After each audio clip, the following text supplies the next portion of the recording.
আচ্ছা, আমরা যে জগতে বাস করি এটাই কি সবকিছু? এর বাইরে কি আর কিছুই নেই? এই প্রশ্নটা শুনলেই কেমন জানি মাথাটা ঘুরে যায়, তাই না? চলুন, আজ আমরা মাল্টিভার্স বা বহু মহাবিশ্বের এই অদ্ভুত আর অবিশ্বাস্য ধারণার একেবারে ভেতরে ঢুকে দেখি ব্যাপারটা কি। তো মূল প্রশ্নটা হলো, এই যে মাল্টিভার্সের কথা আমরা শুনি, এটা কি আসলেই সত্যি?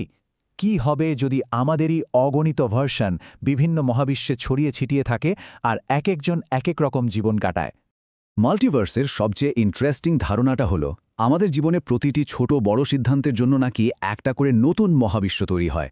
মানে আমরা যে কাজগুলো করিনি বা যে পথে যাইনি, আমাদেরই অন্য কোনো ভার্সন ঠিক সেই জীবনটায় কাটাচ্ছে অন্য কোনো এক মহাবিশ্বে। ভাবুন তো একবার, অসীম জীবন আর অফুরান্ত সম্ভাবনা। তবে এই জটিল ধারণায় যাওয়ার আগে চলুন একটু পেছনে ফিরে তাকাই। দেখি সময়ের সাথে সাথে এই মহাবিশ্ব নিয়ে আমাদের ধারণাগুলো কিভাবে বদলেছে। কারণ বাস্তবতাকে আমরা যেভাবে চিনেছি তার মধ্যেই হয়তো মাল্টিভার্সের সম্ভাবনার বীজটা লুকিয়ে আছে। একবার ভাবুন তো, একটা সময় ছিল যখন আমরা ভাবতাম এই ছোট্ট পৃথিবীটাই হলো সবকিছুর কেন্দ্রবিন্দু। তারপর কোপারনিকাস এসে বললেন, না না, সূর্যই আসল কেন্দ্র। এরপরে গ্যালিলিও তার টেলিস্কোপ দিয়ে দেখিয়ে দিলেন যে আরে, আকাশে তো আরও অনেক জগৎ আছে, আমরা একা নই। আর তারপর ১৯২০-এর দশকে এডউইন হাবল তো আমাদের ধারণার জগৎটাই উলটপালট করে দিলেন। তিনি দেখালেন যে আমাদের এই আকাশগঙ্গা বা মিল্কিওয়ে, এটা তো ট্রিলিয়ন ট্রিলিয়ন ছায়াপথের ভিড়ে সামান্য একটা মাত্র। মানে যত আমরা জেনেছি ততই আমাদের মহাবিশ্ব বড় থেকে আরও বড় হয়েছে। আধুনিক কসমোলজির মূল ভিত্তিই হল এই বিগ ব্যাং থিওরি। এই থিওরি অনুযায়ী প্রায় ১৩.৮ বিলিয়ন বছর আগে একটা অতি ক্ষুদ্র আর ভীষণ গরম বিন্দু থেকে এক বিশাল বিস্ফোরণের মধ্যে দিয়ে আমাদের এই মহাবিশ্বের যাত্রা শুরু হয়েছিল। আর এখানেই কিন্তু আসল প্রশ্নটা চলে আসে, এই যে বিগ ব্যাং, এটা কি মহাজগতের ইতিহাসে মাত্র একবারই ঘটেছিল, নাকি এই রকম আরও অনেক বিস্ফোরণ হয়েছে যেগুলো থেকে জন্ম নিয়েছে আরও অনেক মহাবিশ্ব? এই প্রশ্নগুলো থেকেই বিজ্ঞানীরা মাল্টিভার্সের বেশ কিছু থিওরি দাঁড় করিয়েছেন। চলুন এখন আমরা সবচেয়ে জনপ্রিয় ৪টা থিওরি নিয়ে একটু আলোচনা করি, যেগুলো ব্যাখ্যা করার চেষ্টা করে যে কিভাবে একাধিক মহাবিশ্ব থাকতে পারে। আমাদের প্রথম থিওরিটা এসেছে কোয়ান্টাম ফিজিক্সের জগৎ থেকে। আমরা জানি কোয়ান্টাম লেভেলে একটা কণা একই সময়ে একাধিক জায়গায় থাকতে পারে। ১৯৫৭ সালে হিউ এভারেট নামের এক বিজ্ঞানী এই অদ্ভুত ধারণাটাকেই পুরো বাস্তবতার ওপর প্রয়োগ করে ফেললেন। আর এর ফলাফলগুলো কিন্তু রীতিমতো মাথা ঘুরিয়ে দেওয়ার মতো। এই থিওরি অনুযায়ী যে কোনো সিদ্ধান্তের মুহূর্তে আমাদের মহাবিশ্বটা ভাগ হয়ে যায় আর প্রত্যেকটা সম্ভাব্য পরিণতির জন্য একটা করে নতুন মহাবিশ্ব তৈরি হয়। তার মানে দাঁড়াচ্ছে এমন কোনো মহাবিশ্ব হয়তো সত্যি সত্যিই আছে যেখানে দ্বিতীয় বিশ্বযুদ্ধে হিটলার জিতেছিল, বা এমনও হতে পারে অন্য কোনো মহাবিশ্বে এলিয়েনরা পৃথিবী শাসন করছে। যে কোনো সম্ভাবনা, সেটা যতই অদ্ভুত হোক না কেন, অন্য কোনো বাস্তবতায় সত্যি হয়ে যেতে পারে। আচ্ছা, আমাদের পরের থিওরিটার জন্মও কিন্তু বিগ ব্যাংয়ের ধারণা থেকেই।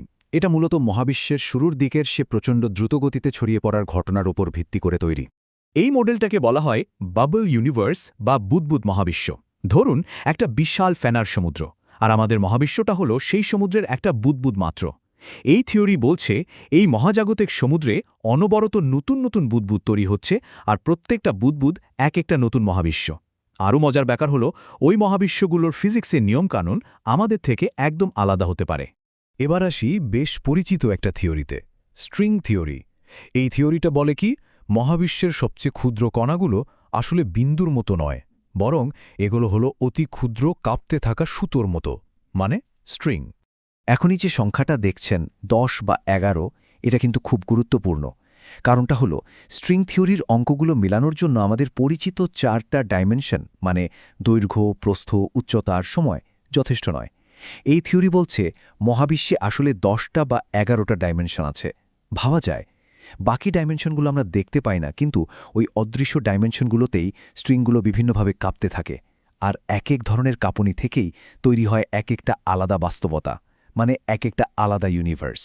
আমাদের শেষ থিওরিটা আসলে স্ট্রিং থিওরিরই একটা আপডেটেড ভার্সন, যেটাকে বলা হয় এম থিওরি বা ব্রেন থিওরি। এখানে ব্রেন শব্দটা এসেছে মেমব্রেন বা ঝিল্লি থেকে।